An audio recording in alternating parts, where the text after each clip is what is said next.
Welcome to UX Banter Season 6, where we sit down with design leaders to hear their stories, insights, and what drives their passion for creating better user experiences. This season, we are exploring everything from designing with AI in mind to building trust, navigating industry shifts, and staying inspired in a fast moving field.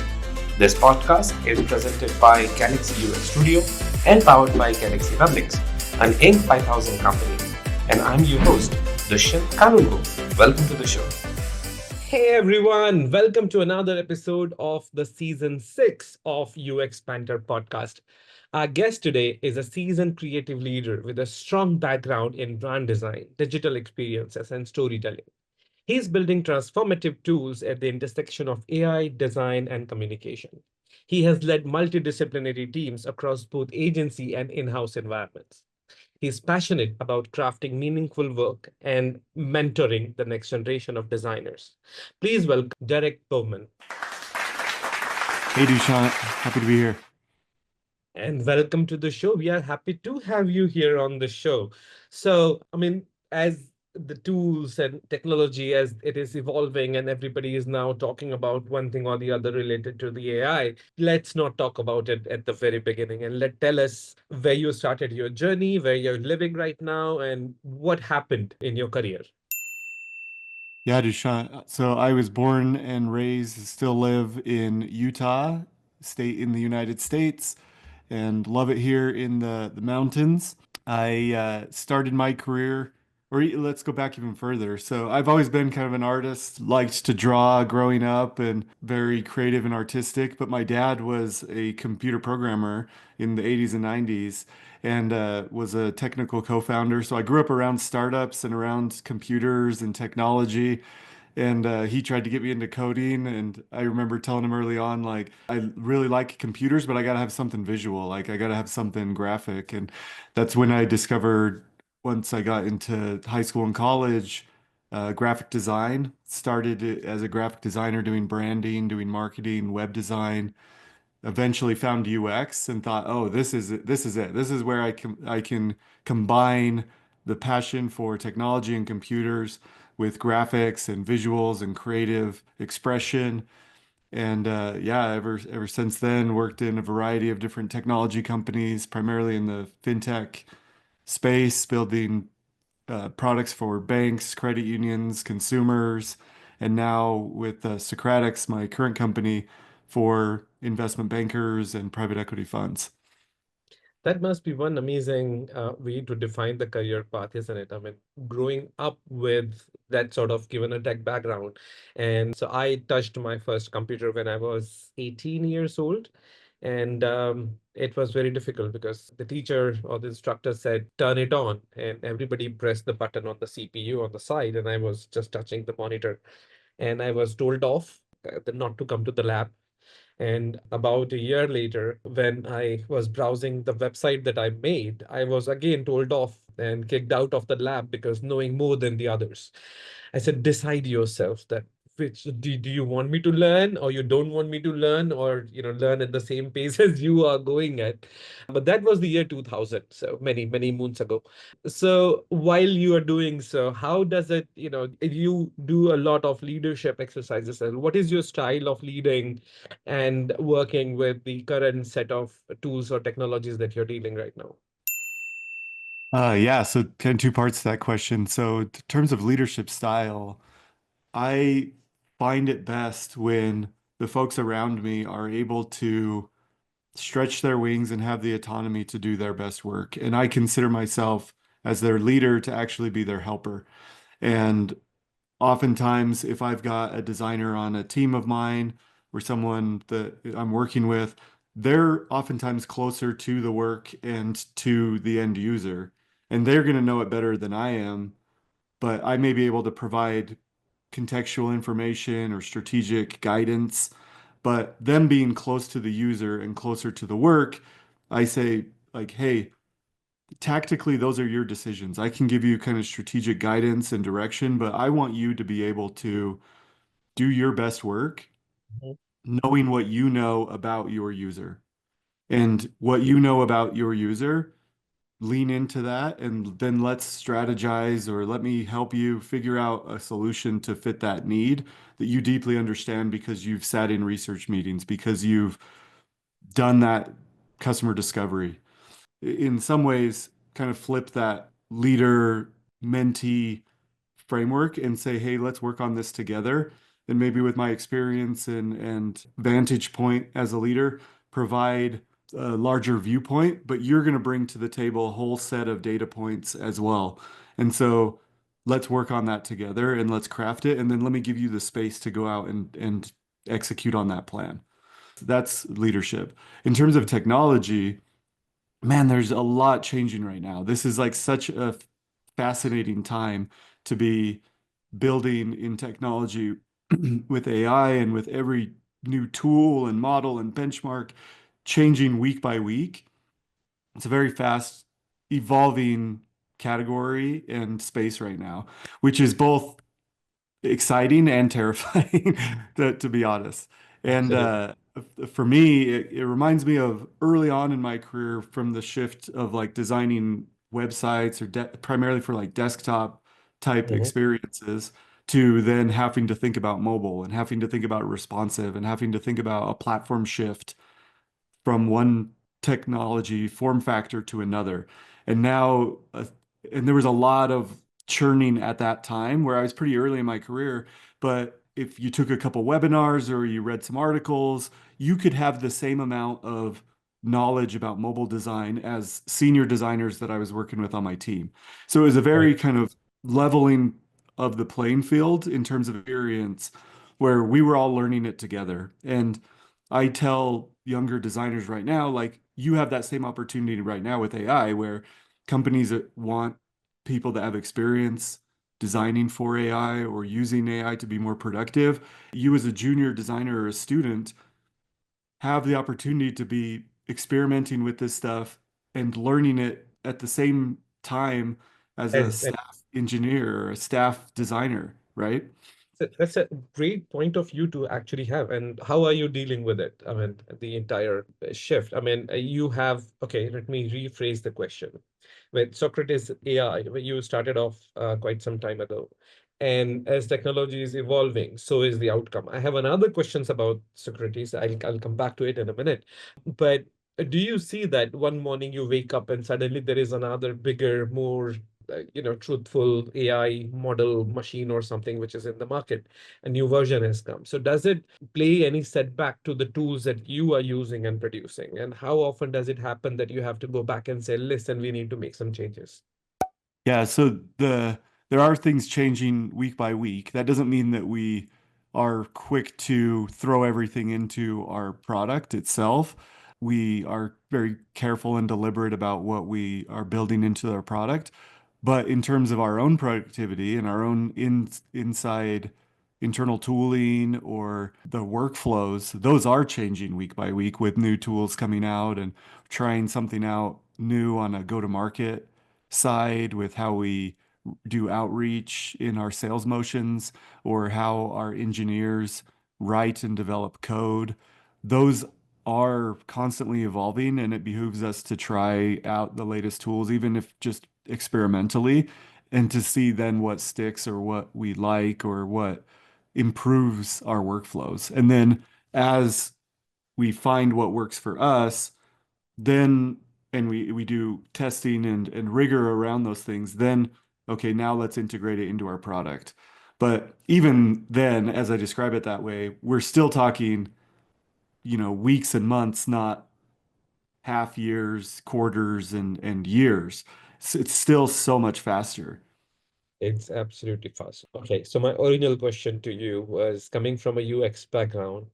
How did Socrates happen? What was the journey that, it's quite polar opposite. You're talking about fintech portfolio management and those sort of a product, and coming in from a tech parentage, then studying computers, doing UX, and then now AI with something which is fintech, which is, as you can say, the distant from um, I'm not saying that the UX of fintech is not interesting, but yes, it has its own set of challenges and things to think about. How did it happen?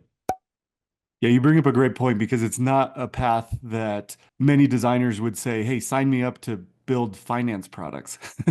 So for me, why I have kind of chosen to spend the last 11 years now of my career focused specifically on finance is one, I also come just from a family of accountants and finance people where I'm kind of the odd one out where I'm the creative artistic one. But it's kind of in the water in my family, both on my side and my wife's side, where everyone has like an economics or an accounting or a finance background. And then my dad was the coder, the programmer, the developer. And so that mix for me is kind of the cocktail that I grew up in. And and it just makes sense to me. And then why I've chosen to make this my career is because I believe strongly in the power of design to make things more useful for people and the power that it can have to increase adoption, engagement, and understanding of a particular space. Now, finance is one of those areas that has been underinvested in design, I'll say.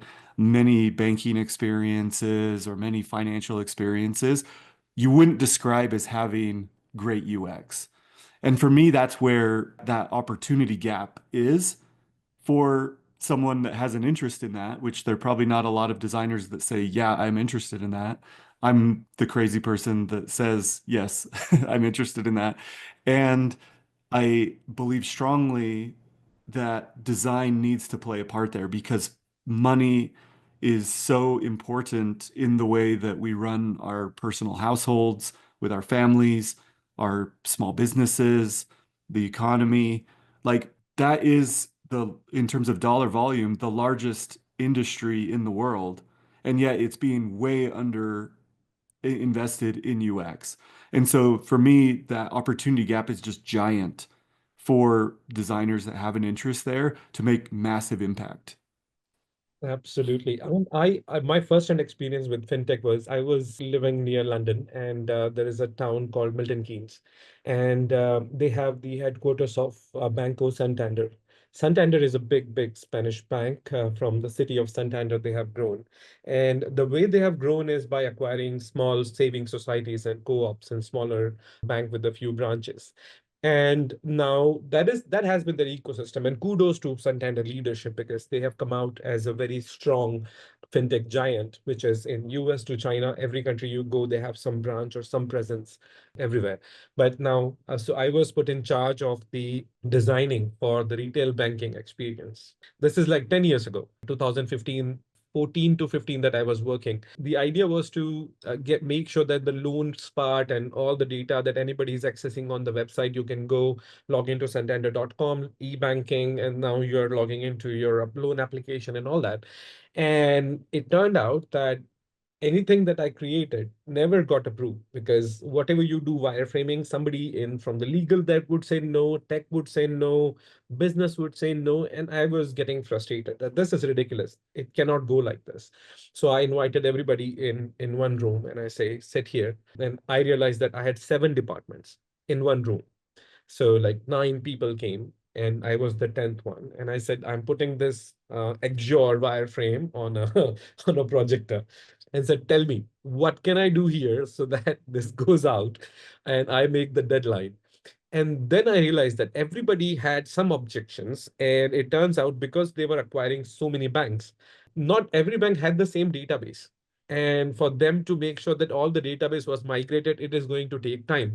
And because that suddenly grew, the migration didn't happen. Just the logos on the walls, they were changed. Then you talk to legal, and then they will say, you can't write that because there is a straight up class action lawsuit that might come because of that sentencing. Then business would say we are not meeting the advantage, we cannot sell it. And I ended up doing that sort of workshops for 3 months straight.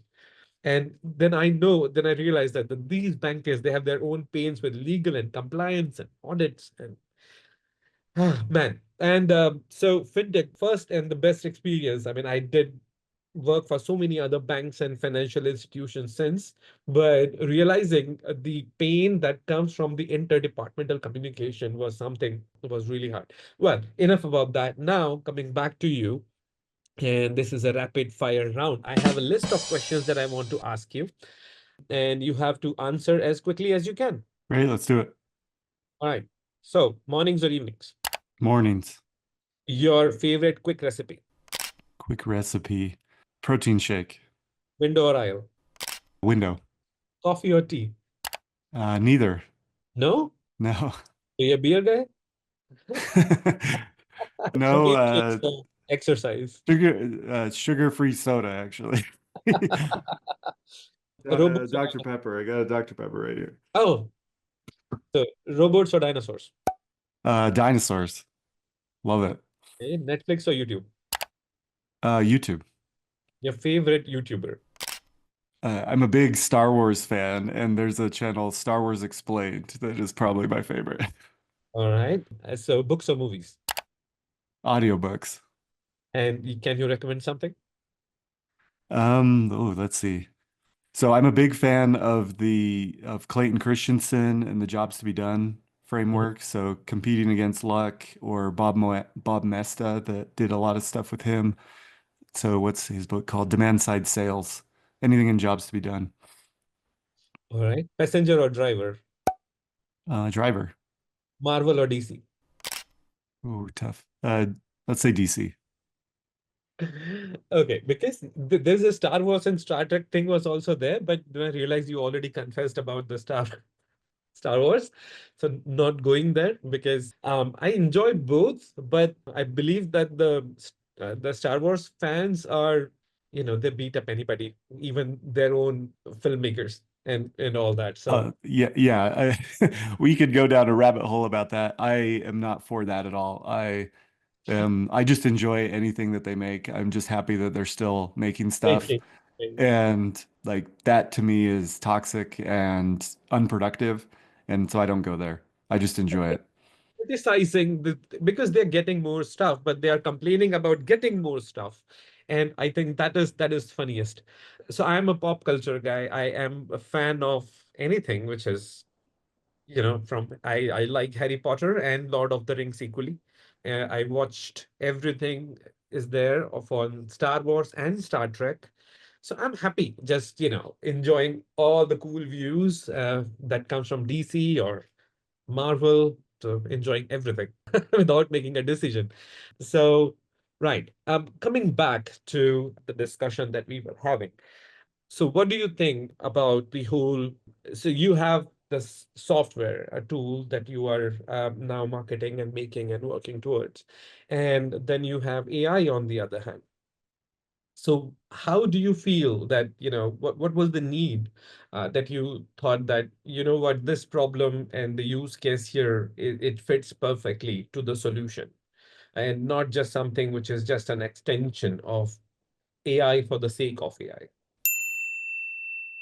Yeah, specifically what we're building at Socratics is a financial modeling tool for M&A brokers and buyer and company buyers in private equity to model out a company. Now, today they do that in Excel.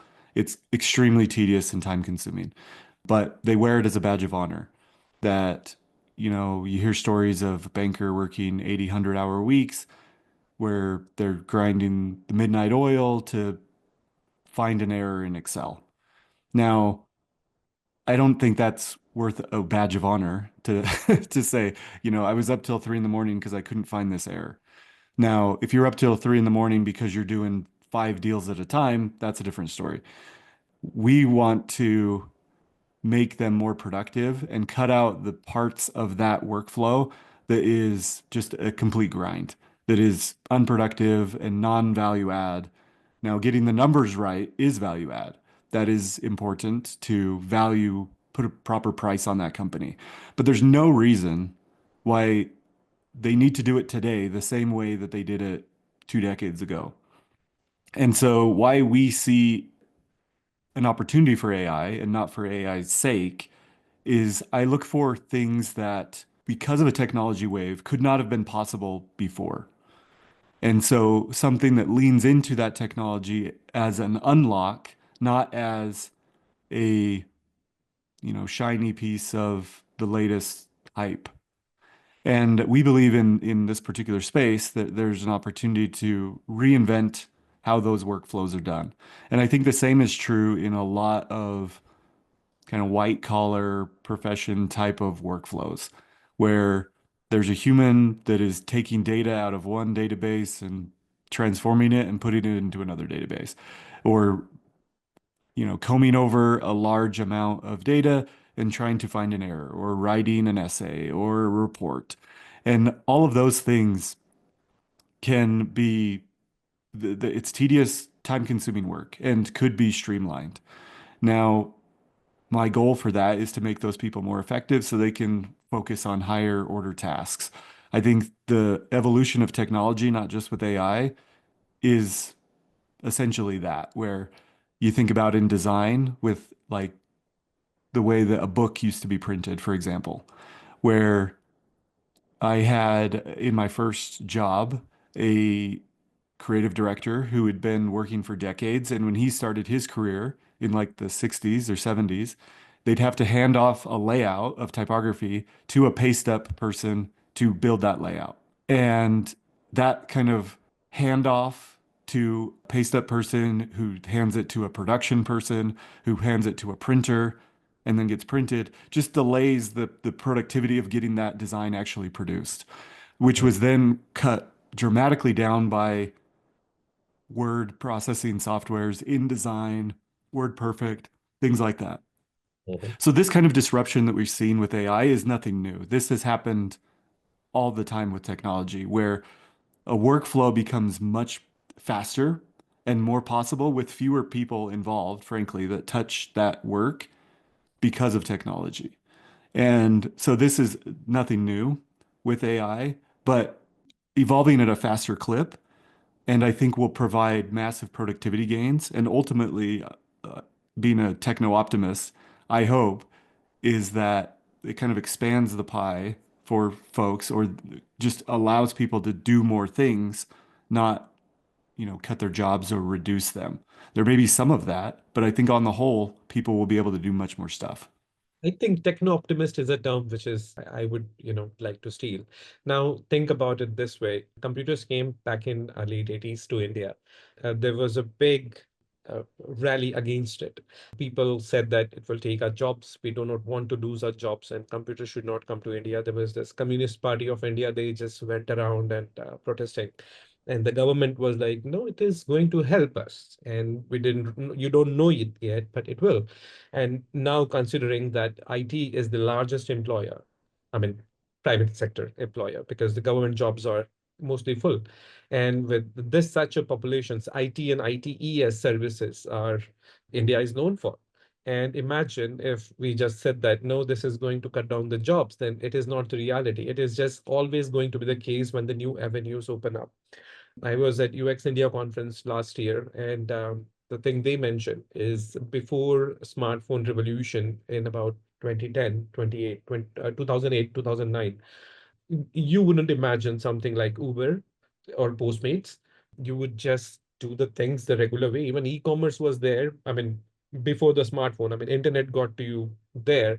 And imagining that you can actually get a taxi by your phone was not something that, well, yes, you can call and get it with the mobile, but these businesses did not exist. Some version of them maybe, but they were not there.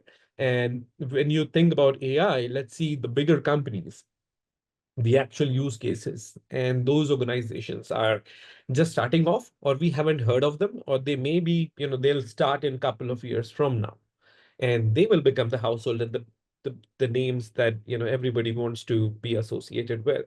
So yes, techno optimism is the thing, or tech optimism is going to be the thing that is going to drive humankind as a whole.